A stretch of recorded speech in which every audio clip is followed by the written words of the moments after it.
जय श्री राम। आपण माने देखुचंती हमर सीडीए 6 ए 6 नंबर रे हमर एठी विराजमान अछंती प्रभु सिद्ध महावीर। ए सिद्ध महावीर भाव रे एठी पूजा पाउचंती हनुमान महाराज जी। आज मोर गोटा एमती भाग्य जे आज ए सीडीए रे मते निमंत्रित होता जगह को आसापा मोर दिव्यज्योति यूट्यूब चैनल मोर केवल आध्यात्मिक चैनल। ये आध्यात्मिक चैनल रे मोर दीर्घ 1.5 वर्ष है समस्त जो भल पाइबा अच्छी जहा हो मो सहित ये जो भाई अच्छा ना न जानले नित्यानंद नित्यानंद नित्यानंद भाई सी मन पकई मत आज फोन कर डाकी जहाँ मोर चैनल तरफ अशेष अशेष धन्यवाद। आपड़ देखु आज दिन में महावीर होउचंती हमर कलिजुग जीवंत ठाकुर। ये जीवंत भाव से पूजा पाउचंती आउ हनुमानकर भक्त मध्य कहले न सरे। आपण माने देखि पारुथिबे काली हमर सारा ओडिशा न सारा भारत वर्ष रे मध्य हनुमान महाराज कर पर्व पालित होइथिला।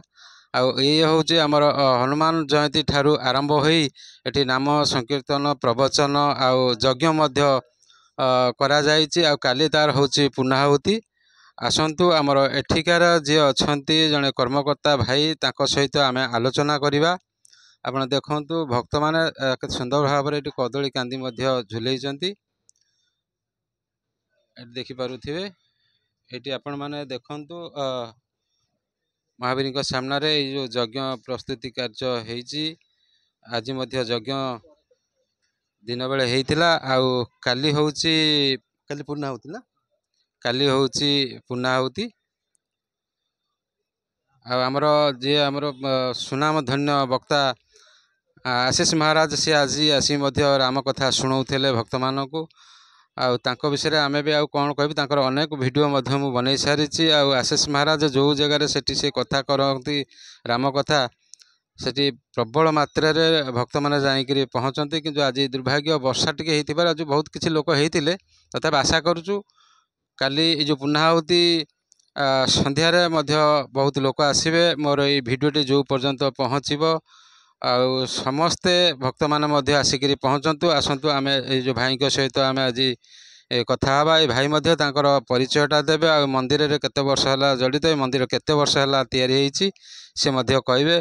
भाईना टिके सामना टिके आसंतु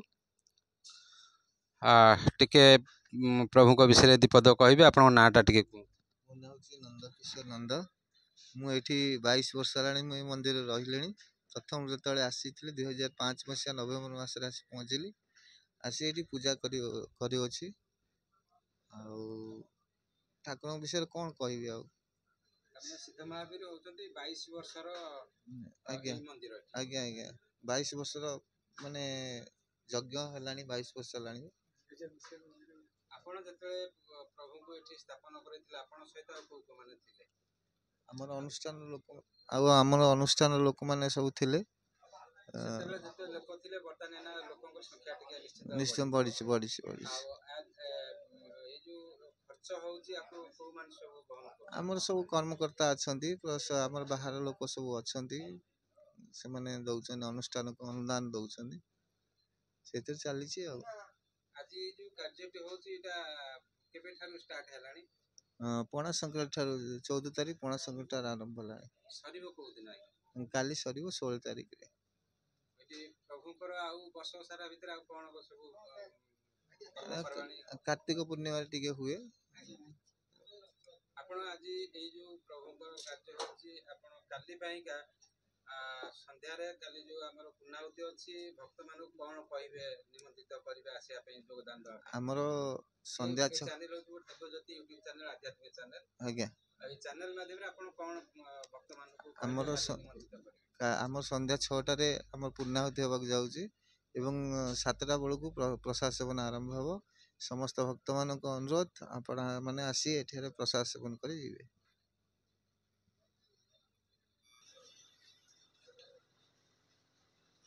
आपण तो देखिले सिद्ध महावीर को दर्शन कले। ए वर्ष भाई माने गोटे सुंदर भाव रे एठी ये जो मंचटी करिसेंती एई जगह रे हमर राम परिवार को मध्य एई जगह रे स्थापन करचंती आ एई मेढ द्वारा सुसज्जित करिसेंती बहुत सुंदर भाव रे देखंतु देखि पारुथिबे। आउ आसंतु हमर आउ जणे भाई मध्य आसी पहुंचंती ए बाबद रे से मध्य किछि एई जो अनुष्ठान विषय से किछि कहबे आज्ञा।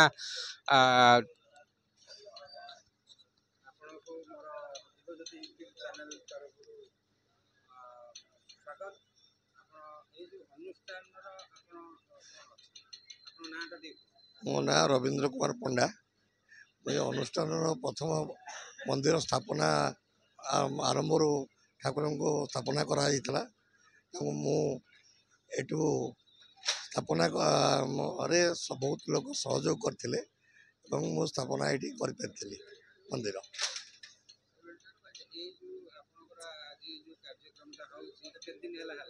एटा 3 दिन धरी चलो काली सर पूर्णाहुति अच्छी प्रथम दिन अंकुरार्पण 112 हनुमान चालीसा आउे प्रथम प्रत्येक दिन आमर प्रवचन यहीपरी चलता है 3 दिन धरी चलता है।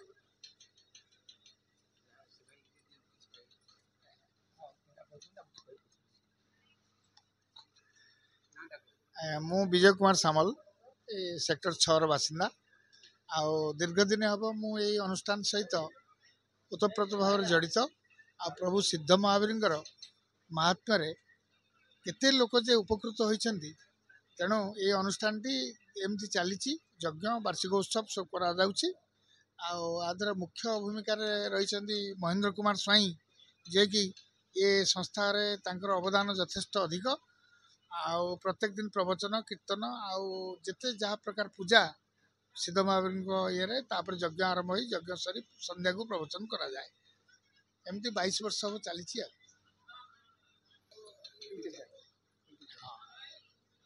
आउ मोर निवेदन ये जो रील करा दिव्य ज्योति यूट्यूब चैनल ये सब प्रकार कार्यक्रम अंशग्रहण करी से कार्यक्रम प्रस्तुत करछंती। आसंता काली भी सुंदराकांडर आलोचना करिवे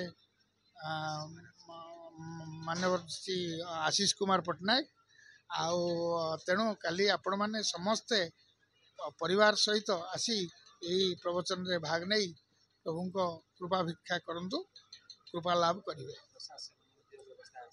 हाँ काली भी संपूर्ण लोक मान लगी प्रसाद सेवन व्यवस्था अच्छी आउ एको जदि लाइक करी शेयर करिवे ये तार उत्तर उन्नति भी हम। जहाँ आपण माने शुणुथिले आपण माने काली मध्य आसंतु ए सत्संग रे जोग दियंतु काली 6000 लोकन पैका प्रसाद सेवन अच्छी राम कथा आपण माने शुणंतु राम कथा जोठी चले सेठी भूत प्रेत डर भय कौनसी किछि सेठी रहे नाई आपण माने समस्ते जानिचंती आ समस्त भाग्य थिले ए जगह आसी पहुँचे सत्संग समस्ते आसी पारती ना जो माने प्रभुंकर जे कृपा लाभ से माने निश्चिंत आसी सत्संग आसिक पहुँचे आपण मैंने आसी पहुँचे आसतु मुझे जगह आज आसी केमी पहुँचली से भाई किसी शुणा जहाँ से मत मन पकई डाकी मुझे अशेष अशेष धन्यवाद दूसरी आ से भाई से परिचय दे। मो ना आज्ञा हूँ नित्यानंद राय मुझे अनुष्ठान आसिक 24 वर्ष है अच्छी एवं यही सेवा सब ठाकुर करे ठाकुर बहुत आशीर्वाद अच्छे मो पाखे आउ कौन कह मु तो बहुत किसी प्रभु को माने आ प्रभु को सेवा करी बहुत किसी पाई तेणुक सब प्रभु पाखे मोर सब मोर ये प्रार्थना जे सब समस्त को भले रखु और समस्त दुख सुख सब बुझंतु समस्त को भले शांति रखु आउ जो भाई को डाकी आज आम एत बड़े गोटे प्रोग्राम हो भाई ठीक आप आमर ये प्रोग्राम जोग दिंतु दिव्य ज्योति यूट्यूब चैनल को कही जहाँ सी आसी पहुँचले बहुत आपण शुणिले बहुत बढ़िया सुंदर प्रोग्राम आउ सीडीए 9 नंबर रे एमती प्रोग्राम आपण देखा पाइबे एमती अनेक प्रोग्राम आम जानी पारुने जहाँ भाई माने मन रखिक मत निमंत्रित कर ସେମାନଙ୍କୁ ଅଶେଷ ଅଶେଷ ଧନ୍ୟବାଦ ଦେଉଛି। ଆଉ ଆସନ୍ତା କାଲି ପାଇଁକା ଆପଣମାନେ ମଧ୍ୟ ଆସି ପହଞ୍ଚନ୍ତୁ, ଏଠି ଯୋଗ ଦିଅନ୍ତୁ। CDA 6 ନମ୍ବର ମାର୍କେଟ କମ୍ପ୍ଲେକ୍ସ, ସିଦ୍ଧ ମହାବୀର ହନୁମାନ। ଜୟ ଶ୍ରୀରାମ।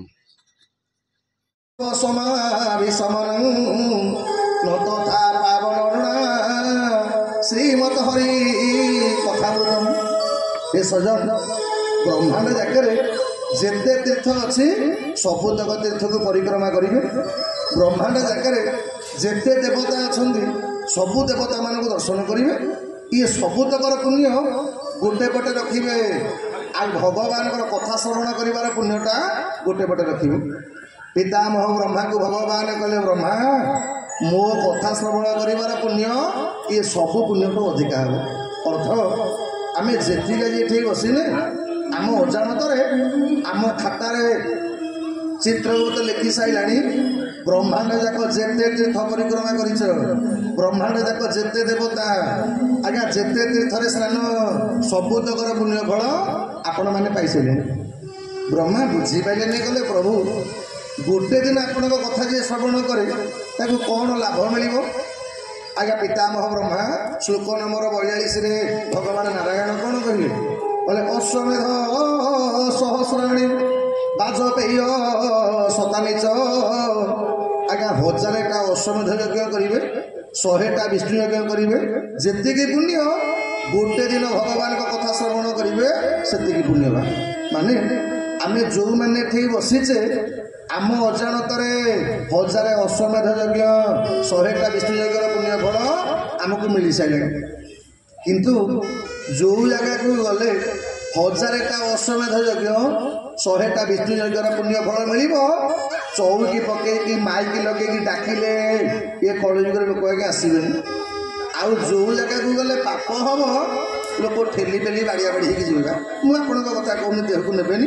ଅବଶ୍ୟ ପାଗ ସିନା ଖରାପ ହେଲା, ମନେକର ଏମିତିଆ ପାଗ ଦେଇଥାନ୍ତା, ସନ୍ଧ୍ୟାବେଳେ ମହେନ୍ଦ୍ର ଭାଇ ଘୋଷଣା କରିଥାନ୍ତା ପ୍ରବଚନ କ୍ୟାନସଲ, ଗୋଟେ ବଢ଼ିଆ ମେଲୋଡ଼ି ପାର୍ଟି ଆଇଛି, 8-10ଟା ଝିଅ ଅଧା ଲୁଗା ପିନ୍ଧିକି ଡେଇଁବେ, ତା ଭିତରେ ଫୁକୁରୁ ଫୁକୁରୁ ହେଇକରି ଲୋକ ଏତିକି ହେଇଥାନ୍ତେ। ପତି ତପବନ ଓଡ଼ିଶା ବଡ଼ ଠାକୁର, ମୋ ସାମନ୍ତେ ଓଡ଼ିଶା ବଡ଼ ଠାକୁର। କପଭଟ ଭାସି ପ୍ରଭୁ ବ୍ରହ୍ମ ରାଶି, କଳି କଳୁ ସଂହାର। ଜୟ ଜଗନ୍ନାଥ ଜୟ ଜଗନ୍ନାଥ ଜୟ ଜଗନ୍ନାଥ ଜୟ ଜଗନ୍ନାଥ। ଭକ୍ତବତ୍ସଳ ଭଗବାନ କି କହିଲେ କଳିଯୁଗଟା ହଉଛି ଆଜ୍ଞା ଓଲଟା ଯୁଗ। ନା ମାନେ ନା ଯେଉଁ ଜାଗାକୁ ଗଲେ ଆଜ୍ଞା ଧର୍ମ ହବ, 1000ଟା ଅଶ୍ୱମେଧ ଯଜ୍ଞ, 100ଟା ବିଷ୍ଣୁ ଯଜ୍ଞର ପୁଣ୍ୟ ଫଳ ମିଳିବ, ଚଉକି ପକେଇକି ଡାକିଲେ ଲୋକ ଆସିବେ। ଆଉ ଯେଉଁ ଜାଗାକୁ ଗଲେ ପାପ ହବ, ଲୋକ ଠେଲି ପେଲି ବାଡ଼ିଆ ବାଡ଼ି ହେଇକି ଯିବେ। ଗୋଟେ ଓଲଟା କଥା ଶୁଣୁନା ଆଜ୍ଞା, ବାଳିକା କହୁଛି କ'ଣ ନା ଗାଈ କ୍ଷୀର ନେଇ କୁକୁର ପୋଷିବେ, ବାଛୁରୀ ମରିବ ମୋରା ମରେ ବାଛୁରୀ ମରିବ ଭୋକେ। ଶଳା ଶାଢ଼ୀ ପାଇଁ ଦିବ୍ୟ ଶାଢ଼ୀ ଅନ୍ନ ବାପ ବସିଥିବ ଭୋକେ। ଜୟ ଜଗନ୍ନାଥ ଜୟ ଜଗନ୍ନାଥ ଜୟ ଜଗନ୍ନାଥ। ବୋଲ ସିଦ୍ଧ ମହାବୀର ଭଗବାନ କି। କହିଲେ କଳିଯୁଗରେ ଚରିତ୍ର କ'ଣ ହବ ନା ଲୋକ ଗାଈ ରଖିବାକୁ ଭଲ ପାଇବେ। ସିଏ କଥା କହିପାରୁନି ଆଜ୍ଞା। ଆମ ବଡ଼ ବଡ଼ ସହରରେ ଏବେ ଗାଈ ଆଉ କିଏ ରଖିବାକୁ ଭଲ ପାଉଛି? ଆଜିକି 30 ବର୍ଷ ତଳେ ମଣିଷର ସିମ୍ବଲ ପାରିଶ୍ରଗାସୀ କ'ଣ ଥିଲା? ଲୋକ ବୋହୂ ମାନେ ଝିଅ ଦେଖିବାକୁ, ମନେକର ଝିଅ ପାଇଁ ବର ଘର ଦେଖିବାକୁ ଗଲେ ଆଗ ଦେଖୁଥିଲେ ମୋ ଝିଅର ଜ୍ୱାଇଁ ଘରେ କେତେ ବଳଦ ଅଛନ୍ତି, କେତେ ଗାଈ ଅଛନ୍ତି, ପଛପଟେ କେତେ ନଡ଼ା ବିଡ଼ା ହେଇଛି, ଆଜ୍ଞା ଧାନ ଅମାର କେତେ ଅଛି। ଏଇଟା ଥିଲା ଆମର ସିମ୍ବଲ ଆରିଷ୍ଟୋକ୍ରେସି। ଏବେ ଯାହା ଘରେ ଗାଈ ଥିବେ ବାପ ମା ରାଜି ହେବେନି, କହିଲେ ହେ ତା ଘରେ ଗାଈ ଅଛି, ମୁଁ ଝିଅକୁ ବାହା କରିବି। କିନ୍ତୁ ଯଦି କୁକୁର ଗୋଟେ ଦିଟା ବନ୍ଧା ହେଇଥିବ, ବୁଢ଼ା ଆସି ଗପିବ, ବୁଝିଲୁ ଆମ ସମୁଦି ଘରେ 2ଟା ବାଘ ଭଳିଆ ପୁରା ଫରେନ୍ କୁକୁର। ଏବେ କୁକୁରଟା ହେଉଛି ସିମ୍ବଲ ଅଫ୍ ଆରିଷ୍ଟୋକ୍ରେସି। ଆପଣଙ୍କ କଥା କହୁନି ଆଜ୍ଞା, ବାଳିକା ଲେଖିଛି 580 ବର୍ଷ ତଳେ ଲୋକ ଏମିତି ଗାଈକି ଚିପି ଚାପିକି ଦୁହିବେ, ଆଜ୍ଞା ବାଛୁରୀ ମରିବ କିନ୍ତୁ କୁକୁରକୁ ଖାଇବାକୁ ଦେବେ ନା। ଆଉ କ'ଣ ହବ ନା ଶଳା ଶାଳୀ ପାଇଁ ଦିବ୍ୟ ଶାଳୀ ହବ। ଯଦି ଘରେ ଶଳା କି ଶାଳୀ ପହଞ୍ଚିବେ, ଯେଉଁ ପର୍ଯ୍ୟନ୍ତ ମୋଟରସାଇକେଲ 20 ଥର ବଜାରକୁ ଯାଉଥିବ ଆଜ୍ଞା, 28 ପ୍ରକାର ଆଇଟମ କରି ଖାଇବାକୁ ଦେବେ, ଜନ୍ମ କଲା ବାପାକୁ ଆଜ୍ଞା କେହି ପଚାରିବେନି। ଆପଣଙ୍କ କଥା କହୁନି ଆଜ୍ଞା, ଆପଣମାନେ ଶୁଣିବେ ପରାଶର ସଂହିତାରେ ମହର୍ଷି ପରାଶର ଆଜ୍ଞା କେଉଁ ଗ୍ରହ ପାଇଁ କ'ଣ ପ୍ରତିକାର ସବୁ ଲେଖିଲେ। ଜ୍ୟୋତିଷ ଶାସ୍ତ୍ରରେ ଗୋଟେ ଭଲ ଗ୍ରନ୍ଥ ହେଉଛନ୍ତି ଆଜ୍ଞା ପରାଶର ସଂହିତା। ତ ମହର୍ଷି ପରାଶରଙ୍କୁ ଜଣେ ଶିଷ୍ୟ ପଚାରିଲା କଲା ଗୋସାଇଁ ସବୁ ଗ୍ରହ ପାଇଁ ପ୍ରତିକାର ଲେଖିଲ ଯେ ମନେକର ଯେଉଁ ଲୋକ ପାଖରେ ପଇସା ନଥିବ ଆଜ୍ଞା, ସମସ୍ତେ କ'ଣ ଆମର କାଳନ୍ଦୀ ଭାଇ ଭଳିଆ ହେଇଛନ୍ତି ନା ଇଏ ଭାଇ ଜଗଦୀଶ ଭାଇ ଭଳିଆ ହେଇଛନ୍ତି ଯେ ମାନେ ପଇସା ଦେଇକରି ଆଜ୍ଞା ମୁଦି କିଣିବେ କି ନାହିଁ ଘର ପୂଜା କରିବେ। କହିଲେ ଆଚ୍ଛା ଯେଉଁମାନଙ୍କ ପାଖରେ ପଇସା ନଥିବ ସେ ଗ୍ରହ ପୀଡ଼ାରୁ ମୁକ୍ତି ପାଇବ କେମିତି? ଆଜ୍ଞା ପରାଶର ଶେଷରେ ଲେଖିଦେଲେ ଗୋଟିଏ ପଦ, କହିଲେ ଶୁଣ, ଯାହା ପାଖରେ ବ୍ରାହ୍ମଣକୁ ଦେବାକୁ ପଇସା ନାହିଁ, ଯାହା ପାଖରେ ମୁଦି ପିନ୍ଧିବାକୁ ପଇସା ନାହିଁ, ଗୋଟିଏ କାମ କଲେ ସବୁ ଗ୍ରହରୁ ମୁକ୍ତି ପାଇଯିବେ। ନା କ'ଣ ନା ସବୁଦିନ ସକାଳୁ ଗାଈକି ଖାଇବାକୁ ଦେବ ଆଜ୍ଞା। ଯେଉଁଟା ଗାଈ ଖାଇବାକୁ ଭଲ ପାଏ, ମନେକର ଗୁଡ଼ ହଉ ଭାତ ହଉ ରୁଟି ହଉ ଆଜ୍ଞା, ଗାଈକି ଆପଣ ଦେଖେଇଦେବେ, ନିଜ ହାତ ପାପୁଲି ଦୁଇଟା ଦେଖେଇବେ, ଗାଈ ଆପଣଙ୍କ ହାତରୁ ଖାଇବ, ଗୋମାତାର ନିଶ୍ୱାସ ଆପଣଙ୍କ ପାପୁଲିରେ ପଡ଼ିବ, ଆଉ ଗାଈଟି ଖାଲି ଆପଣଙ୍କ ହାତକୁ ଚାଟିଦେବ। 2 ମାସ ପର୍ଯ୍ୟନ୍ତ ଗାଈ ଦ୍ୱାରା ଆପଣଙ୍କ ହାତକୁ ଚଟାନ୍ତୁ। ଯଦି 2 ମାସ ଭିତରେ ଆପଣଙ୍କର କଣ୍ଡିସନ ପରିବର୍ତ୍ତନ ନହେବ ଆଜ୍ଞା, ମୋ ଫୋନ୍ ନମ୍ବର ଅଛି, ମହେନ୍ଦ୍ର ଭାଇ ପାଖରେ ଫୋନ୍ ନମ୍ବର, ଜଗଦୀଶ ଭାଇ ସମସ୍ତଙ୍କ ପାଖରେ ମୋ ଫୋନ୍ ନମ୍ବର ଅଛି। ଆପଣ ମୋତେ ଯାହା କହିବା କଥା କହିବେ, ମୋ ପ୍ରବଚନ କରିବା ଛାଡ଼ିଦେବେ, ଗ୍ୟାରେଣ୍ଟି ଆଜ୍ଞା। ଖାଲି 2 ମାସେ ଗୋମାତାର ମାନେ ନିଶ୍ୱାସ ଆଉ ଗୋମାତା ଜୀବ ଖାଲି ଆପଣଙ୍କ ହାତରେ ଲାଗିଯାଉ, ଦୁର୍ଭାଗ୍ୟଟା ସୌଭାଗ୍ୟରେ ପରିଣତ ହେଇଯିବ, ଗ୍ୟାରେଣ୍ଟି କଥା ଆଜ୍ଞା। କିନ୍ତୁ ଆମ ମଣିଷ ପାଖରେ ଗୋମାତା ସେବା କରିବାକୁ ସମୟ ନାହିଁ। ଅବଶ୍ୟ କହିବିନି ଆଜ୍ଞା, ଯିଏ କୁକୁର ରଖିଥିବ ମୋତେ ଗାଳି ବନ୍ଦ କରିବ ନାହିଁ, କହିବି ନାହିଁ। ଲୋକ କୁକୁର ସେବା କରିବେ। ଆଉ କ'ଣ ହେବ ନା, ଯେ ଜନ୍ମ କଲା ବାପା ମା ଇଏ କଳିଯୁଗରେ ଲୋକ ଆଜ୍ଞା ଖାଇବାକୁ ଦେବେନି ବା। ବାପା ବଞ୍ଚିଥିଲା ବେଳେ ଭାଗ ବଣ୍ଟା ହେବ, ବଡ଼ ପୁଅ ପାଖରେ ଏତିକି ଦିନ, ଆଉ ଯାହାର ତ 2ଟା ଖଣ୍ଡେ ପୁଅ ହେଇଗଲେ ସେ ବୁଢ଼ାର କପାଳ ଫାଟିବ, ଆଉ ବଣ୍ଟା ହେବ ସବୁ ସାମାନ ଭଳିଆ, ଯେମିତି ଜମିବାଡ଼ି ବଣ୍ଟା ହେବ, ପ୍ଲଟ ବଣ୍ଟା ହେଲା ଭଳିଆ ବୁଢ଼ା ବଣ୍ଟା ହେବେ ଆଜ୍ଞା। ଇଏ ମାସେ ପୁଅ ପାଖରେ ମାସେ, ସିଏ ପୁଅ ପାଖରେ ମାସେ ଆଜ୍ଞା। ଯେଉଁ ମାସରେ 31 ମାସ ପଡ଼ିଲା ବୁଢ଼ାର ଏକାଦଶୀ ଆଉ କ'ଣ ଅଛି। ଆଉ ବାପା ବଞ୍ଚିଥିଲା ବେଳେ ଖାଇବାକୁ ଦେବେନି, ବାପା ମରିଗଲା ପରେ ଆଜ୍ଞା ବାପାର ଫଟୋଟା ବିରାଟ ଗୋଟେ ଫଟୋ କରିବେ, ବାପା ମଲା ପରେ ଫଟୋକୁ ମୁଣ୍ଡିଆ ମାରିବେ। ବେଳେବେଳେ ଭାବେ କ'ଣ କରିବ, ହତଭାଗା ବୋପା ବଞ୍ଚିଥିଲା ବେଳେ ଯଦି ମୁଣ୍ଡିଆଟା ପକେଇଥାନ୍ତୁ ବୋପା ଖୁସି ହେଇଥାନ୍ତା, ଯାହା ହଉ ମୋ ପୁଅ ବୋହୁ ମୋତେ ମୁଣ୍ଡିଆ ମାରୁଛନ୍ତି। ବାପା ବଞ୍ଚିଥିଲା ବେଳେ ମୁଣ୍ଡିଆ ମାରିବନି, ବାପା ଫଟୋକୁ ମୁଣ୍ଡିଆ ମାରିଲେ ହବ?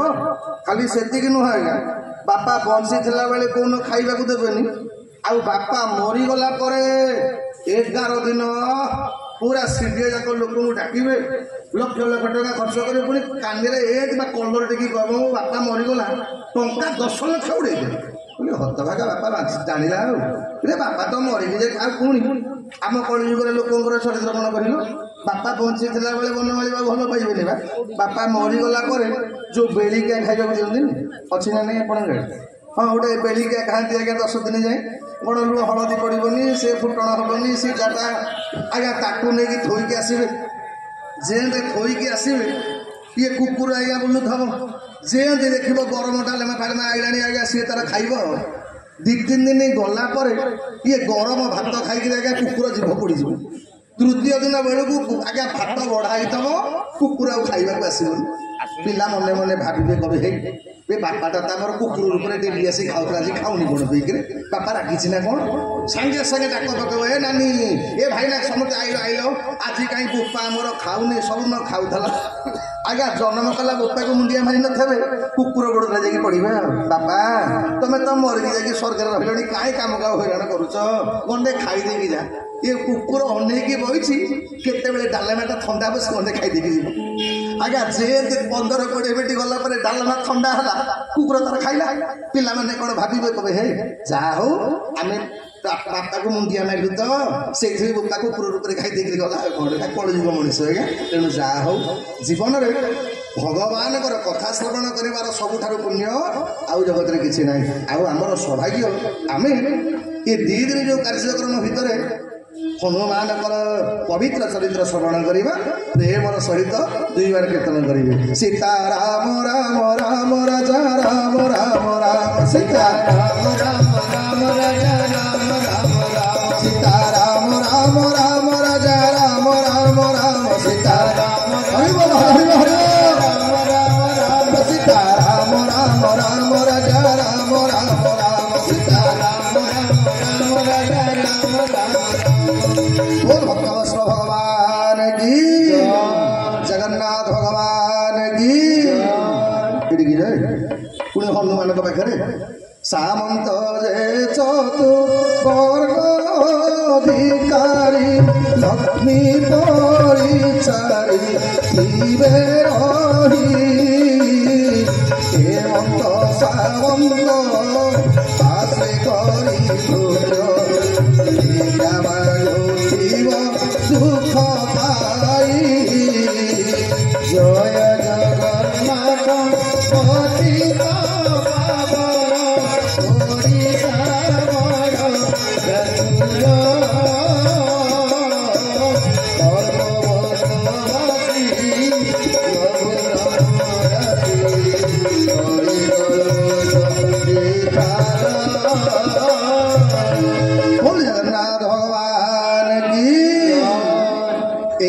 सन्थ तुलसी लिखिले कौन ना कलिजुग समजुग नहीं बोले जगत चारि जुग भितर ये कलिजुग भाया जुग आपको मिलबनी कहीं कहले आज्ञा कलिजुग अर्थ आम कौन भावु कलिकज जुग से कथा नुहे आज्ञा कलिजुग अर्थ हूँ कृतकर्मर जुग आज्ञा ए जुगरे आपण जहाँ करेंगे फलटा आपण को ये जन्म में मिल आज्ञा ये नुह आज्ञा कलिजुगे भगवान को पाइबाटा जी सहज यहाँ अलग कौ जुगे संभव नुह आम रामायण श्रवण करेंगे भगवान को पुओ रूप में पाइबापी राजा दशरथ को मनु अवतार 23,000 वर्ष तपस्या करने दरकार पड़ा किंतु कलिजुग तपस्या करने दरकार नहीं यज्ञ करने दरकार नहीं पूजा करने दरकार नहीं केवल नाम कीर्तन कले ये शंकर भगवान कहले कौन ना कलिजुग केवल नाम सुमरी सुमरी नर उतर ही पारा राम जय राम जय जय राम हरि बोल हरि बोल हरि बोल सिद्ध महावीर भगवान की ये कलिजुगे भगवान को नामटा जी कीर्तन करिब आउ अपेक्षा करवा पड़ोनी सांगे सांगे आप भगवान को पाइबे यहीटा हूँ कलिजुगर श्रेष्ठता तो जिते बड़े आमे माने श्रवण करवा जो महावीर चरित्र आपण मैंने गत काली शुणी ये महावीर हनुमान प्रकटर उद्देश्य कौन ना आम समझे जाचे अर्जुन पचारे भगवान को कहले प्रभु आपण अवतार हबार कारण कौन ना यदा यदा ही धर्म से ग्लानिर्भवती भारत अधोत्थानम धर्म से तदात्मन सृजाम्यहं परित्राणाय साधूनां विनाशाय च दुष्कृता धर्म संस्थापनार्थाय संभवामि युगे युगे भगवान आरंभ कले बोले अर्जुन जिते बेले धर्मर ग्लानि घटे आज शंकर भगवान पार्वती माँ को कहते भगवान अवतार हबार कारण कौन ना जब जब कोई धर्म के हानि असुर अधम अभिमानी श्री राम जय बोलिए जय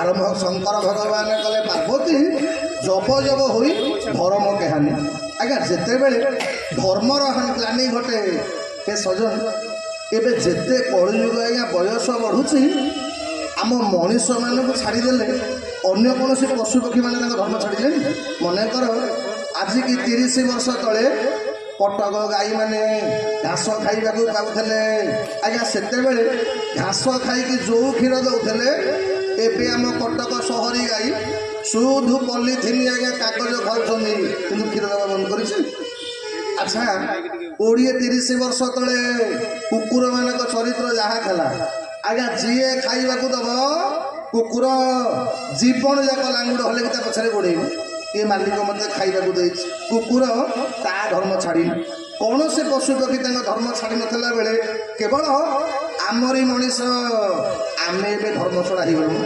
ଧର୍ମ ଛଡ଼ା ହେଇନୁ ଆଜ୍ଞା। ମନେ ପକାନ୍ତୁ 30-40 ବର୍ଷ ତଳେ ଆମ ଭିତରେ ଯେଉଁ ସ୍ନେହ ପ୍ରେମ ଭାବ, ଯେଉଁ ମଣିଷର ଭଲ ପାଇବା ଏବେ ଆଉ ଅଛି?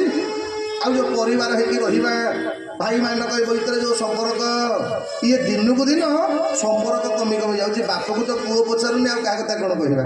ଏଇଥିପାଇଁ ଶଙ୍କର ଭଗବାନ କଲେ ପାର୍ବତୀ ଯେତେବେଳେ ଧର୍ମର ଗ୍ଲାନି ଘଟେ ଆଉ ସଂସାରରେ 3 ପ୍ରକାର ବ୍ୟକ୍ତିଙ୍କର ପ୍ରାଦୁର୍ଭାବ ବଢ଼େ: ଅସୁର, ଅଧମ ଆଉ ଅଭିମାନୀ। ଅସୁର କାହାକୁ କହନ୍ତି? ମା ମାନେ କହିଲେ ରାମାୟଣରେ ଅସୁର କିଏ? ହଁ ସାବାଇଶ। ଆଜ୍ଞା ଆମେମାନେ ସମସ୍ତେ ଜାଣିଛେ ରାମାୟଣରେ ରାବଣ ହେଉଛି ଅସୁର। ଏଇଥିପାଇଁ ପ୍ରତ୍ୟେକ ବର୍ଷ ରାବଣ ପୋଡ଼ି ହେଉଛି। ମୋତେ ଗୋଟେ ବର୍ଷ ଡାକିଲେ ଜଣେ ରାବଣ ପୋଡ଼ିକି କହିଲେ ଆଜ୍ଞା ଏ ବର୍ଷ ଆପଣ ଆମ ରାବଣ ପୋଡ଼ିକି ଆସିବେ। ମୁଁ କହିଲି କାହିଁକି? ନା ଆଜ୍ଞା ଆର ବର୍ଷ ଆମେ 51 ଫୁଟିଆ ରାବଣ କରୁଥିଲୁ, ଏ ବର୍ଷ 108 ଫୁଟିଆ ରାବଣ କରିଛୁ। ଅର୍ଥ ପ୍ରତ୍ୟେକ ବର୍ଷ ରାବଣର ଉଚ୍ଚତାଟା ବଢ଼ୁଛି ଆଜ୍ଞା, ରାମଙ୍କ ଉଚ୍ଚତା ବଢ଼ୁନି। ମୁଁ ଆଜି ପର୍ଯ୍ୟନ୍ତ କେଉଁଠି ଶୁଣିନି ଆଜ୍ଞା ଏ ବର୍ଷ 7 ଫୁଟିଆ ରାମ କରିଥିଲୁ, ଆର ବର୍ଷ 9 ଫୁଟିଆ ରାମ କରିଛି, ଆପଣ ଟିକେ ଆସିବେ, ଏଇଟା କେଉଁଠି ଶୁଣି। କିନ୍ତୁ ରାବଣ ଉଚ୍ଚତା ବଢ଼ିଛି ଆଜ୍ଞା, ରାବଣର ଉଚ୍ଚତା ବଢ଼ୁଛି, ରାବଣ ପୋଡ଼ି ମଣ୍ଡପ ବଢ଼ୁଛି। ମୁଁ ବେଳେବେଳେ ଭାବେ ରାବଣଟା ଆମଠୁ କେଉଁ ଗୁଣରେ ଖରାପ ଥିଲା ଯେ ଆମେ ତାକୁ ଆଜ୍ଞା ପୋଡ଼ୁଛୁ? ମୁଁ କହିଲ ଆଚ୍ଛା ମା ମାନେ କହିଲ, ଭଗବାନ ରାମ ଯେତେବେଳେ ସେତୁ ବନ୍ଧ ତିଆରି କଲେ ପ୍ରତିଷ୍ଠା କିଏ କରିଥିଲା ଜାଣିଛ? ଆଚ୍ଛା ରାମଙ୍କର ପୁରୋହିତଟି ସିଏ? ଭଗବାନ ରାମଙ୍କର ପୁରୋହିତ କାହିଁକି? ଭଗବାନ ରାମ ଆଜ୍ଞା ଗୋଟେ ବନ୍ଧ ତିଆରି କଲେ, ସେ ବନ୍ଧ ନାଁ କ'ଣ? ସେତୁ। ଆଜ୍ଞା ଭଗବାନ ରାମ ଚାହିଁଥିଲେ ସେ ବନ୍ଧ ନାଁଟା ସେତୁ କାହିଁ ଦେଲେ? ଚାହିଁଥିଲେ ତ କରିଥାନ୍ତେ ମୁଁ ତିଆରି କରିଛି ରାମ ବନ୍ଧ କରିଦିଅ, କି ନାହିଁ ଆମ କଳିଯୁଗ ଲୋକଙ୍କ ଭଳିଆ ହେଇଥିଲେ ନିଜ ନାଁରେ ପ୍ଲଟ କିଣିଲେ କାଳେ ସିବିଆଇ କି ମାନେ ଇନକମ୍ ଟ୍ୟାକ୍ସ ବାଲା ମାଡ଼ି ବସିବ, ତେଣୁ ମ୍ୟାଡ଼ାମ ନାଁରେ କରିଥାନ୍ତେ ସୀତା ବନ୍ଧ, କି ନାହିଁ ସୀତା ବନ୍ଧ ନ କରିକି କରିଥାନ୍ତେ ଲକ୍ଷ୍ମଣଟା ଛାଡ଼ିକି ଆଇଥିଲେ ଲକ୍ଷ୍ମଣ ବନ୍ଧ କରିଥାନ୍ତେ। କିନ୍ତୁ ଭଗବାନ ସେ ବନ୍ଧର ନାଁ ଦେଲେ କ'ଣ? ସେ ଆଉ ତୁ। କହିଲେ ଶୁଣ ଆଜ୍ଞା ଭଗବାନ ରାମ କୋଉଠି ନିଜର ନାଁ ନିଅନ୍ତିନି ଆଜ୍ଞା। ମନେକର ଏତେ ବଡ଼ ବିଶ୍ୱ ବ୍ରହ୍ମାଣ୍ଡ ଭଗବାନ ତିଆରି କରିଛନ୍ତି, କୋଉଠି ଭଗବାନ ନାଁ ଲେଖାଇଛି କହିଲ? ଏ ଗଛଟାରେ ଲେଖାଇଛି ମେଡ଼ବାଇଗଡ଼। ନଦୀ ନାଳ ପାହାଡ଼ ପର୍ବତ ପବନ ସବୁ ତିଆରି କଲେ, କୋଉଠି ଭଗବାନଙ୍କର ନାଁ ନାହିଁ। ଏଇଥିପାଇଁ ଭଗବାନ କହିଲେ ଶୁଣ ଏ ବନ୍ଧଟା ତମେ ମାନେ ତିଆରି କରିଛ, ସେମାନେ ମିଶିକି ତିଆରି କରିଛ, ନାଁଟା ଦେଇଦେଲେ ସେତୁ। କିନ୍ତୁ ଆମ ମଣିଷ ହେଇଥିଲେ କ'ଣ ହେଇଥାନ୍ତା ନା ଆଜ୍ଞା ମାନେ ପଇସା ଜଣଙ୍କର ଆଉ ନାଁଟା କିନ୍ତୁ ଫଳ କ'ଣ ବି ତାଙ୍କ ନାଁଟା ଲେଖା ନହେବ। ମୁଁ ଯେତେବେଳେ ଦେଖେ ଯେ ଅମୁକ ପୋଲ ଅମୁକ ମନ୍ତ୍ରୀଙ୍କର କଳ କମଳରେ ଉଦ୍ଘାଟନ ହେଲା, ମୁଁ ବେଳେବେଳେ ଭାବେ ଭଗବାନ ରାମ ପଚାରିଲେ ଜାମ୍ବବାନ, ହେଲେ ଜାମ୍ବବାନ କାକା ଏମିତି ଗୋଟେ ବ୍ରାହ୍ମଣ ନାଁ ମୋତେ କୁହ ଯେଉଁ ବ୍ରାହ୍ମଣ ସଭ୍ୟ ହେଇଥିବ ଆଉ ବୈଷ୍ଣବ ବି ହେଇଥିବ। ଅର୍ଥ କ'ଣ? ଶିବଙ୍କର ମନ୍ତ୍ର ଜାଣିଥିବ ଆଉ ବିଷ୍ଣୁଙ୍କର ମନ୍ତ୍ର ବି ଜାଣିଥିବ, ଶିବଙ୍କୁ ଭଲ ପାଉଥିବ ବିଷ୍ଣୁଙ୍କୁ ବି ଭଲ ପାଉଥିବ, ଏମିତି ଗୋଟେ ବ୍ରାହ୍ମଣ ନାଁ କୁହ। କାହିଁକି ଅଧିକାଂଶ ଅଛନ୍ତି ଆଜ୍ଞା ଯେଉଁମାନେ ଶିବ ଉପାସକ, ସେମାନେ କହିବେ ନାଇଁ ଆମେ ବିଷ୍ଣୁଙ୍କୁ ପୂଜା କରିବୁନି। ଅନେକ ଅଛନ୍ତି ଜନ୍ମାଷ୍ଟମୀ ଦିନ ବେଲପତ୍ର ଖାଇବେନି, ହେ କାଳେ ବିଷ୍ଣୁ ଖରାପ ଭାବିବେ। ଆଜ୍ଞା ଯେଉଁମାନଙ୍କ ମନ ଭିତରେ ବିଷ୍ଣୁ ଅଲଗା ଶିବ ଅଲଗା, ଆପଣ ଜୀବନ ଯାକ ଭଗବାନଙ୍କୁ ପାଇବେନି, କନଫର୍ମ ହେଇପାରିବେ। ଆଜି ଭଗବାନ ରାମ ପଚାରିଲେ କହିଲେ ଜାମ୍ବବାନ କାକା ଏମିତି ଜଣେ ବ୍ରାହ୍ମଣ ମୋତେ କୁହ ଯିଏ ଶିବଙ୍କର ଉପାସକ ହେଇଥିବ ଆଉ ବିଷ୍ଣୁଙ୍କର ଉପାସକ ହେଇଥିବ, ସିଏ ଆମ ବନ୍ଧ ପ୍ରତିଷ୍ଠା କରିବ। ଜାମ୍ବବାନ କିଛି ସମୟ ବିଚାର କଲେ, କହିଲେ ପ୍ରଭୁ ମୁଁ ଗୋଟେ ବ୍ରାହ୍ମଣଙ୍କର ନାଁ ଜାଣିଛି ଯିଏ ଏକା ଘରରେ ଶିବଙ୍କ ଉପାସକ ଆଉ ଭଗବାନ ବିଷ୍ଣୁଙ୍କ ଉପାସକ, ଯେ ଆପଣ କିନ୍ତୁ ତାଙ୍କୁ ଡାକିବେନି। ଭଗବାନ କହିଲେ ଅସୁବିଧା କ'ଣ ହେଲା? ହେଲେ ଯଦି ଗୋଟେ ଭଲ ବ୍ରାହ୍ମଣ ଅଛନ୍ତି ଆମେ ଡାକିବାର ଅସୁବିଧା କ'ଣ ହେଉଛି? ନା ମଣିମା ଯାହାକୁ ମାରିବା ପାଇଁ ଆପଣ ବନ୍ଧ ତିଆରି କରୁନାହାନ୍ତି, ମୋ ମତରେ ବିଶ୍ରବା ଋଷିଙ୍କର ନନ୍ଦନ ରାବଣ ହେଉଛନ୍ତି ଏ ତ୍ରେତୟା ଯୁଗରେ ଏକମାତ୍ର ବ୍ରାହ୍ମଣ ଯିଏ ଶିବଙ୍କର ମନ୍ତ୍ର ଜାଣିଛି ବିଷ୍ଣୁଙ୍କ ମନ୍ତ୍ର ବି ଜାଣିଛି। ଆଜ୍ଞା ଯେତେ ଗ୍ରହ ଖରାପ ପଡ଼ିଥାଉ ଯଦି ଆପଣ ରାବଣକୃତ ଶିବ ତାଣ୍ଡବ ପାଠ କରିବେ ଆଜ୍ଞା କୌଣସି ଗ୍ରହ ଆପଣଙ୍କର ଖରାପ ପଡ଼ିବନି। ଜଟାଟବି ଗଲ ଜ୍ୱଲ ପ୍ରବାହ ପାବିତସ୍ଥଳେ ଗଲେ ବଲମ୍ବଲମ୍ବିକା ମାଲିକା। ଆଜ୍ଞା ଶିବ ତାଣ୍ଡବ ପାଠ କରିବେ ଦେହର ଲୋମ ଆପଣଙ୍କର ଟାଙ୍କୁରି ଉଠିବ। ୟାକୁ ତିଆରି ରଚନା କଲା ବାଲା କିଏ? ନା ରାବଣ। ତେଣୁ ମୋ ମତରେ ଇଏ ତ୍ରେତୟା ଯୁଗରେ ରାବଣ ଭଳି ଆଜ୍ଞା ବ୍ରାହ୍ମଣ ବୋଧେ ଆଉ କେହି ନାହାନ୍ତି ଯିଏ ଦି ଜଣଙ୍କୁ ପୂଜା ଜାଣିଛି। ଭଗବାନ କଲେ ଜାମ୍ବବାନ କାକା ଆମେ ରାବଣକୁ ମାରିବା ପାଇଁ ବନ୍ଧ ତିଆରି କରିବା, ଆଉ ରାବଣ କ'ଣ ଆମ ବନ୍ଧ ପ୍ରତିଷ୍ଠା କରିବାକୁ ଆସିବ? ଜାମ୍ବବାନ କହିଲେ ପ୍ରଭୁ ମୁଁ ଯେତିକି ଜାଣିଛି ଯଦି ରାବଣ ପାଖରେ ନିମନ୍ତ୍ରଣ ପହଞ୍ଚେ ସେ ନିଶ୍ଚିନ୍ତ ଆସିବ। ଭଗବାନ କହିଲେ ଠିକ ଅଛି, ମୋ ତରଫରୁ ତମେ ନିମନ୍ତ୍ରଣ ନେଇକି ଯା। ଆଜ୍ଞା ଭଗବାନ ପତ୍ର ଲେଖିଲେ, ହେ ବିଶ୍ରବାନନ୍ଦନ ବ୍ରାହ୍ମଣ କୁଳଶ୍ରେଷ୍ଠ ରାବଣ, ମୁଁ ଦଶରଥ ନନ୍ଦନ ରାମ, ମୋ ପତ୍ନୀ ଅପହୃତା, ମୁଁ ମୋ ପତ୍ନୀର ଉଦ୍ଧାର ପାଇଁ ସମୁଦ୍ରରେ ବନ୍ଧ ତିଆରି କରିଛି, ଆଉ ସେ ବନ୍ଧର ପ୍ରତିଷ୍ଠା ପାଇଁ ଆପଣଙ୍କୁ ବ୍ରାହ୍ମଣ ରୂପରେ ବରଣ କରୁଛି, ଆପଣ ଆସିବେ। ଇତି ଆପଣଙ୍କର ରାମ। ଆଜ୍ଞା ଯେତେବେଳେ ପତ୍ର ନେଇକି ରାବଣ ପୁରକୁ ବାହାରିଲେ ଜାମ୍ବବାନ, ଦେଖନ୍ତୁ ଆଜ୍ଞା ରାବଣର ଇଣ୍ଟେଲିଜେନ୍ସ ଡିପାର୍ଟମେଣ୍ଟ। ଆଜ୍ଞା ଏପଟେ ରାମଙ୍କ ଶିବିରରେ ପତ୍ର ଲେଖା ହେଉଛି, ସେପଟେ ରାବଣ ଜାଣିଲା ଲଙ୍କା କଟକରେ ତା ଅନୁଚର ମାନଙ୍କୁ କହିଲା, କହିଲା ଶୁଣ କାଲି ସକାଳୁ ଜାମ୍ବବାନ କାକା ମୋତେ ନିମନ୍ତ୍ରଣ କରିବାକୁ ଆସିବେ, ତାଙ୍କୁ ସମସ୍ତେ ମୋ ପାଖକୁ ବାଟ କଢ଼େଇଦେବ। ଆଜ୍ଞା ଯେମିତି ଜାମ୍ବବାନ ଲଙ୍କାରେ ପ୍ରବେଶ କଲେ, ଲଙ୍କାର ଅସୁରମାନେ ସ୍ୱାଗତ କରି ନେଇଗଲେ, କହିଲେ ଆସନ୍ତୁ ଆଜ୍ଞା ଆମ ମାଲିକଙ୍କର ନିର୍ଦ୍ଦେଶ ଅଛି ଆପଣଙ୍କୁ ସସମ୍ମାନ ନେଇକି ପହଞ୍ଚେଇବୁ ଆମେ ରାବଣଙ୍କ ପାଖରେ।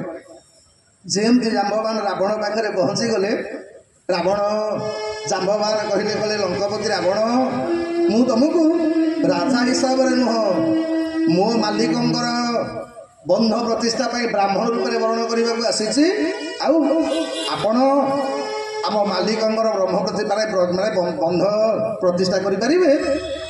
ଆଜ୍ଞା ରାବଣ ହସିଲା, କହିଲା ଶୁଣ ବ୍ରାହ୍ମଣର ଧର୍ମ ହେଲା ଯଦି ବ୍ରାହ୍ମଣ ପାଖରେ ନିମନ୍ତ୍ରଣ ପହଞ୍ଚେ ବ୍ରାହ୍ମଣ କେବେ ଦେଖିବନି ଏଇଟା ଧନୀ ଯଜମାନ, ୟା ପୂଜା ଆଗ କରିବି, ଇଏ କରିବ ଯଜମାନ, ୟା ପୂଜା ନ କଲେ ଚଳିବ।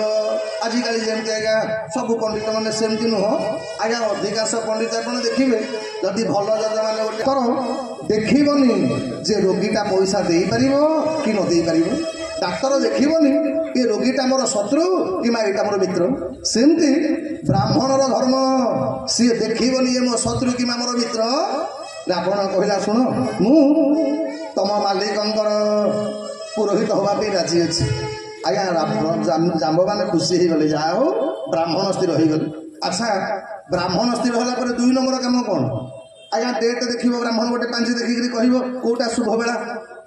ଜାମ୍ବବାନ କହିଲେ, କହିଲେ ଆଚ୍ଛା ବ୍ରାହ୍ମଣ ଦେବତା ଟିକେ ଭଲ ମୁହୂର୍ତ୍ତ ଦେଖିଲେ, କୋଉ ମୁହୂର୍ତ୍ତରେ ବନ୍ଧ ପ୍ରତିଷ୍ଠା କରିବାର ଯୋଗ ଅଛି? ଆଜ୍ଞା ବ୍ରହ୍ମାଣ୍ଡରେ ସବୁ ଲୋକ ଆଜ୍ଞା ଏପରିକି ଭଗବାନ ରାମକୁ ମଧ୍ୟ ଗ୍ରହ ଖରା ଶନି ଖରାପ ପଡ଼ିଲା, ଭଗବାନ 14 ବର୍ଷ ବନବାସ ଗଲେ। ଏ ଜଗତରେ ଯେତେ ଦେବତା ଦେଖିବେ ଆଜ୍ଞା ସବୁ ଠାକୁରଙ୍କର ମୁଣ୍ଡ ଉପରେ ନବଗ୍ରହ। ଅର୍ଥ କ'ଣ? ସବୁ ଦେବତା ମାନେ ଗ୍ରହର ଅଧୀନରେ, କିନ୍ତୁ ବ୍ରହ୍ମାଣ୍ଡରେ 2 ଜଣ, ଜଣେ ହେଉଛନ୍ତି ଜଗନ୍ନାଥ ମହାପ୍ରଭୁ ଯିଏ ଗ୍ରହକୁ ଓଲଟା କଲାବାଲା। ଆଜ୍ଞା ସବୁଠି ରବିରୁ ଆରମ୍ଭ କେତୁରେ ଶେଷ। ନବଗ୍ରହଙ୍କର ସିରିଏଲ କ'ଣ? ରବି ଚନ୍ଦ୍ର ମଙ୍ଗଳ ବୁଧ ବୃହସ୍ପତି ଶୁକ୍ର ଶନି ରାହୁ କେତୁ, କିନ୍ତୁ ଏକମାତ୍ର ଜଗନ୍ନାଥ ମହାପ୍ରଭୁଙ୍କର ମନ୍ଦିରରେ ଆପଣ ଦେଖିବେ ଗ୍ରହଟା ଓଲଟା। ଅର୍ଥ କ'ଣ? କେତୁରେ ଆରମ୍ଭ ରବିରେ ଶେଷ। ଜଗନ୍ନାଥ ମହାପ୍ରଭୁଙ୍କୁ ପଚରାଗଲା, ପ୍ରଭୁ ଇଏ ଗ୍ରହଟାକୁ ଓଲଟେଇଲ କ'ଣ ପାଇଁ? ନା ଶୁଣ ଇଏ ଜଗତରେ ଗ୍ରହକୁ ଓଲଟେଇବାର ଶକ୍ତି କାହାର ନାହିଁ, କେବଳ ମୁଁ ଚାହିଁଲେ ଗ୍ରହକୁ ଓଲଟେଇ ଦେଇପାରେ। ଆଜ୍ଞା ଜଗନ୍ନାଥ ମହାପ୍ରଭୁ କେବଳ ଗ୍ରହକୁ ଓଲଟେଇ ପାରନ୍ତି। ଆଉ 2 ନମ୍ବର ବ୍ୟକ୍ତି କିଏ? ନା ରାବଣ, ଯିଏ 9ଟା ଯାକ ଗ୍ରହକୁ ବାନ୍ଧିକି ରଖିଥିଲା। ଆଜ୍ଞା ରାବଣ ଯେତେବେଳେ ସିଂହାସନ ଚଢ଼ିବାକୁ ଯାଏ 9ଟା ପାହାଚ, 9ଟା ଗ୍ରହ, 9ଟା ଗ୍ରହଙ୍କ ମୁଣ୍ଡ ଉପରେ ପାଦ ଦେଇକି ଯିବ, ରାବଣ ଶାସନ କରିବ। ଜାମ୍ବବାନ ପଚାରିଦେଲେ, କହିଲେ ଲଙ୍କପତି କୋଉଟା ଶୁଭ ମୁହୂର୍ତ୍ତ ଟିକେ ଦେଖିଲେ କହନ୍ତନି? ଆଜ୍ଞା ସାଙ୍ଗେ ସାଙ୍ଗେ ରାବଣ ଡାକିଲା ଗ୍ରହକୁ, ରବି ଚନ୍ଦ୍ର ଶନି, ଆଜ୍ଞା 9ଟା ଯାକ ଗ୍ରହକୁ ଡାକି ତାକୁ ଏଠି ବସେଇଲା, ତାକୁ ସେଠି ବସେଇଦେଲା, ସମସ୍ତଙ୍କୁ ଏଠି ବସେଇ ଦେଇକି କହିଲା ଶୁଣ ତ ମାଲିକଙ୍କୁ କହିଦେବ ଆସନ୍ତାକାଲି ସକାଳ 8ଟା ସର୍ବସିଦ୍ଧି ଯୋଗ, ଏଇ 8ଟା ବେଳେ ଯୋଉ ପୂଜା ହବ ସେ ପୂଜାଟାରେ ସର୍ବସିଦ୍ଧି ହବ, ତେଣୁ କାଲି 8ଟା ଶୁଭ ମୁହୂର୍ତ୍ତ। ଆଚ୍ଛା ବ୍ରାହ୍ମଣ ଠିକ ହେଇଗଲା, ଡେଟ୍ ଫିକ୍ସ ହେଇଗଲା। ତାପରେ କାମ କ'ଣ? ତାପରେ ଲିଷ୍ଟ ନାଇଁ କି କ'ଣ ଘିଅ ଧୂପକାଠି ଫୁପକାଠି ସରସ୍ୱତୀ ମହୋଷଧୀ କ'ଣ ସବୁ ଲାଗିବ। ତେଣୁ ଜାମ୍ବବାନ ପଚାରିଲେ କହିଲେ ଆଚ୍ଛା ବ୍ରାହ୍ମଣ ଦେବତା ପୂଜା ସାମଗ୍ରୀ କ'ଣ କ'ଣ ଦରକାର ଗୋଟେ ଚିଠା କରିଦିଅନ୍ତନି। ରାବଣ ଅଟହାସ୍ୟ କଲା କହିଲା ଜାମ୍ବବାନ କାକା ମୁଁ ଯେତିକି ଜାଣିଛି ତମ ମାଲିକଙ୍କ ପାଖରେ ଫୁଟା କଉଡ଼ିଟେ ବି ନାହିଁ। ଏ ଜଙ୍ଗଲରେ ବୁଲିବା ଲୋକ ସେ ପଇସା ପାଇବେ କୁଆଡ଼ୁ। ତେଣୁ ତମ ମାଲିକ କହିଲେ ବି ପୂଜା ସାମଗ୍ରୀ ଯୋଗାଡ଼ କରିପାରିବେନି। ଶୁଣ ଆମ ବ୍ରାହ୍ମଣ ଶାସ୍ତ୍ର କୁହେ ଯୋଉଠି ଯଜମାନର ଶକ୍ତି ଥିବ ସେଠି ଯଜମାନ ଆଜ୍ଞା କିଣିକି ଦେବ ପୂଜା ସାମଗ୍ରୀ। ଆଉ ଯୋଉଠି ଯଜମାନର ଶକ୍ତି ନଥିବ ବ୍ରାହ୍ମଣ କିଣିକି ନେବ ପୂଜା ସାମଗ୍ରୀ। ତମ ମାଲିକଙ୍କୁ କହିଦେବ ସିଏ ପୂଜା ସାମଗ୍ରୀ ଯୋଗାଡ଼ କରିପାରିବେନି, ମୁଁ ଗଲାବେଳେ ପୂଜା ସାମଗ୍ରୀ ନେଇକି ଯିବି। ଜାମ୍ବବାନ ଖୁସି ହେଇକରି ପଳେଇ ଗଲେ। ଭଗବାନଙ୍କୁ କହିଲେ ପ୍ରଭୁ କାଲି ରାବଣ 8ଟା ପୂର୍ବରୁ ଆପଣଙ୍କ ପୂଜା ସାମଗ୍ରୀ ସହିତ ଆସିବ ବନ୍ଧ ପ୍ରତିଷ୍ଠା କରିବା ପାଇଁ। ଏପଟେ ରାବଣ ମନ୍ଦୋଦରୀକି କହିଲା କହିଲା ମନ୍ଦୋଦରୀ ଆଜି ମୋର ବଡ଼ ଭାଗ୍ୟ ଲୋ। ନା କେମିତି ନା ସାରା ଜଗତ ଯାହାକୁ ମୁଣ୍ଡିଆ ମାରେନି କାଲି ସେ ଠାକୁର ମୋତେ ମୁଣ୍ଡିଆ ମାରିବେ ଆଉ ମୁଁ ତାଙ୍କୁ ଆଶୀର୍ବାଦ ଦେବି। ମନ୍ଦୋଦରୀ ଗଲୁ ଯା ଆଜି କାଲି ବନ୍ଧ ପ୍ରତିଷ୍ଠା କରିବା ପାଇଁ ଯୋଉ ଯୋଉ ସାମଗ୍ରୀ ଦରକାର ସବୁ ଯୋଗାଡ଼ କରିଦେ। ଘଣ୍ଟାଟା ଭିତରେ ମନ୍ଦୋଦରୀ ସବୁତକ ସାମଗ୍ରୀ ଯୋଗାଡ଼ କରିଦେଲା। ଆସିକି ସ୍ୱାମୀ ପାଖରେ ପହଞ୍ଚିଲେ କହିଲେ ମଣିମା ସବୁ ଯୋଗାଡ଼ କଲି ଯେ ହେଲେ ଗୋଟେ ଜିନିଷ ଯୋଗାଡ଼ କରି ପାଇଲିନି। ରାବଣ କଲା କହିଲ ମନ୍ଦୋଦରୀ ମୋ ଲଙ୍କା କଟକରେ କୋଉଟା ଅଭାବ ଅଛି ଯେ ତୁ ପ୍ରତିଷ୍ଠା କରିବାର ସାମଗ୍ରୀ ଯୋଗାଡ଼ କରି ପାଇଲୁନି। ମନ୍ଦୋଦରୀ କଲା ହଇଓ ତମ ଯଜମାନେ ବିବାହିତଟି। ରାବଣ କଲା ହଁ। ନା ତମେ ତ ତାଙ୍କ ସ୍ତ୍ରୀକି ଆଣିକି ଆଇଛ ଆଉ କାଲି ଭଗବାନ ପୂଜା କଲାବେଳେ କାହାକୁ ନେଇକି ପ୍ରତିଷ୍ଠା କରିବେ। ଏଇଥିପାଇଁ ଯୋଉ ମା ମାନେ ତମେ ସିଙ୍ଗିଲି ଆଇଛ କାଲି ଆଇଲା ବେଳେ ତମ ଯଜମାନଙ୍କୁ ଆଣିକି ଆଇଥାଉ। ଆଉ ଯୋଉମାନେ ଆପଣମାନେ ସିଙ୍ଗିଲି ଆଇଛ କାଲି ପୂର୍ଣ୍ଣାହୁତି ତ ତମ ଧର୍ମପତ୍ନୀକି ସାଙ୍ଗରେ ଆଣିକି ଆଇଥାଉ ହେଲା, ଏକୁଟିଆ ଆସନ୍ତିନି। ରାବଣ ଆଉ ମନ୍ଦୋଦରୀ 2 ଜଣ ଯାକ ଗଲେ। ଆଜ୍ଞା ଜାନକୀ ମାଆକୁ ରାବଣ କହିଲା କଲା ମା କାଲି ତୋ ସ୍ୱାମୀ ମୋତେ ମାରିବା ପାଇଁ ଯଜ୍ଞ କରୁଛନ୍ତି ପ୍ରତିଷ୍ଠା କରିବେ ତ ଏଇଥିପାଇଁ ତମକୁ ମୋ ସାଙ୍ଗରେ ନେବାକୁ ପଡ଼ିଲେ ବି ମୁଁ। ଜାନକୀ ମାଆଙ୍କ ସହିତ ସମଗ୍ର ପୂଜାର ସାମଗ୍ରୀ ଧରି ରାବଣ ଠିକ୍ 8ଟା ପୂର୍ବରୁ ଆଜ୍ଞା ପହଞ୍ଚିଗଲା ଭଗବାନ ରାମଙ୍କ ପାଖରେ। ଯେମିତି ପହଞ୍ଚିଗଲା ଆଜ୍ଞା ପୁଷ୍ପକ ବିମାନରୁ ଓହ୍ଲାଇଲା ପରେ ରାମ ଲକ୍ଷ୍ମଣ 2 ଜଣ ଯାକ ଆଜ୍ଞା ପ୍ରଣାମ କଲେ। ଯେମିତି ପ୍ରଣାମ କଲେ ରାବଣ କ'ଣ ଆଶୀର୍ବାଦ ଦେଲା ଜାଣିଛନ୍ତି? ରାବଣ ଆଶୀର୍ବାଦ ଦେଲା କହିଲା ଏ ଲଙ୍କପତି ରାବଣ ତମକୁ ଆଶୀର୍ବାଦ ଦଉଛି ତମ ଶତ୍ରୁର ବଂଶ ବୁଡ଼ିଯାଉ। ଆଜ୍ଞା ଭଗବାନ ରାମ ଗୋଡ଼ ତଳେ ପଡ଼ିଗଲେ କହିଲେ ହେ ବ୍ରାହ୍ମଣ ଦେବତା ଆପଣ ଜାଣିଛନ୍ତି ତମ ଶତ୍ରୁ କିଏ? ନା ମୁଁ ତ ଜାଣିଛି ବୋଲିକି ଆଜ୍ଞା ଆପଣଙ୍କୁ ଆଶୀର୍ବାଦ ଦେଲି ଯେ ଆପଣଙ୍କର ବଂଶର ଆପଣଙ୍କ ଶତ୍ରୁର ବଂଶ ବିନାଶ ହେଇଯାଉ। ଭଗବାନ ରାମକୁ ରାବଣ କହୁଛି କହିଲା ଶାନ୍ତି ଏଇଥିପାଇଁ ମୁଁ ଆପଣଙ୍କର ବ୍ରାହ୍ମଣ କୁଳ ପୁରୋହିତ ରୂପରେ ଆଇଛି ମୋ ବଂଶଟା ଆପଣଙ୍କ ହାତରେ ମୁକ୍ତି ପାଇଯିବ। ଆଜ୍ଞା ପ୍ରତିଷ୍ଠା ଆରମ୍ଭ ହେଲା। ଯେମିତି ପ୍ରତିଷ୍ଠା ଆରମ୍ଭ ହେଲା ଲଙ୍କପତି ରାବଣ ପ୍ରତିଷ୍ଠା କରିସାରିଲା ପରେ ଭଗବାନ ରାମ ଲକ୍ଷ୍ମଣ ରାବଣକୁ ପ୍ରଣାମ କଲେ। କହିଲେ ବ୍ରାହ୍ମଣ ଦେବତା କ'ଣ ଦକ୍ଷିଣା ଦେବ କୁହନ୍ତୁ? କାହିଁକି ନା ବିନା ଦକ୍ଷିଣାରେ ଆଜ୍ଞା କୌଣସି ପୂଜା ଆପଣ କରିବେ। ଶାସ୍ତ୍ର କହିଛି ଆଜ୍ଞା 6ଟା ଜାଗାରେ ଦକ୍ଷିଣା ଦେବାକୁ ପଡ଼ିବ। ମନ୍ଦିରକୁ ଗଲେ ଦକ୍ଷିଣା ଦେବେ, ଯଜ୍ଞନାକୁ ଦର୍ଶନ କରିବାକୁ ଆସିଲେ ଦକ୍ଷିଣା ଦେବେ, ବ୍ରାହ୍ମଣ ଦ୍ୱାରା ପୂଜା କରାଇଲେ ଦକ୍ଷିଣା ଦେବେ, ଗୁରୁଙ୍କୁ ଦର୍ଶନ କଲେ ଦକ୍ଷିଣା ଦେବେ, ଭଗବାନଙ୍କ କଥା ଶ୍ରବଣ କଲେ ଦକ୍ଷିଣା ଦେବେ। ତେଣୁ ଭଗବାନ ପଚାରିଲେ କହିଲେ ହେ ବ୍ରାହ୍ମଣ ଦେବତା କ'ଣ ଦକ୍ଷିଣା ମୁଁ ଦେବି ଆପଣ ଖାଲି କୁହନ୍ତୁ। ରାବଣ ହସିଲା କହିଲା ମୁଁ ଯେତିକି ଜାଣିଛି ଆପଣଙ୍କ ପାଖରେ ଗୋଟେ ଫୁଟା କଉଡ଼ିଟେ ନାହିଁ ମୋତେ ଦେବା ପାଇଁ, ଆଉ କ'ଣ ଦକ୍ଷିଣା ମାଗିବେ ଆପଣ? ଭଗବାନ କହିଲେ ନା ଆପଣଙ୍କୁ ଯାହା ହେଲେ ବି କିଛି ଗୋଟେ ମାଗିବାକୁ ପଡ଼ିବ। ହେ ବ୍ରାହ୍ମଣ ଦେବତା କ'ଣ ମାଗିବେ ଆଜି ମାଗନ୍ତୁ, ମୁଁ ନିଶ୍ଚିନ୍ତ ଭାବରେ ଆପଣଙ୍କୁ ଦେବି। ରାବଣ କ'ଣ ଦକ୍ଷିଣା ମାଗିଲା ମା ମାନେ ଜାଣିଛ? ରାବଣ କହିଲା କହିଲା ହେ ଯଜମାନ 2 ଜଣ ଯାକ ଏ ବ୍ରାହ୍ମଣଟା ତମକୁ ଏତିକି ବର ମାନେ ଦକ୍ଷିଣା ମାଗୁଛି ଯେତେବେଳେ ଏ ବ୍ରାହ୍ମଣର ପ୍ରାଣ ଯିବା ସମୟ ହେଇଥିବ ତମେ 2 ଜଣ ଯାକ ମୋ ଆଖି ସାମ୍ନାରେ ଛିଡ଼ା ହେଇଥିବ। ତମ 2 ଭାଇକି ଦେଖିକି ମୁଁ ପ୍ରାଣ ତ୍ୟାଗ କରିବି, ମୋତେ ଏତିକି ମାତ୍ର କୃପା କରେ ବ୍ରାହ୍ମଣଟା ଉପରେ। ଆମେ କହିବା ରାବଣ ଅସୁର? ରାବଣ ଅସୁର ନୁହଁ ଆଜ୍ଞା। ଅସୁର କିଏ? ଶଙ୍କର ଭଗବାନଙ୍କୁ ପାର୍ବତୀ ପଚାରିଲେ ପାର୍ବତୀ କହିଲେ ପ୍ରାଣନାଥ ଅସୁର କାହାକୁ କହନ୍ତି ନା ମାନହି ନହି ମା ତୁ ପିତୁ ଦେବା ଗୁରୁଜନ ପଦନ କରିଜ ସେବା ରାମ ଜୟ ଜୟ ଜୟ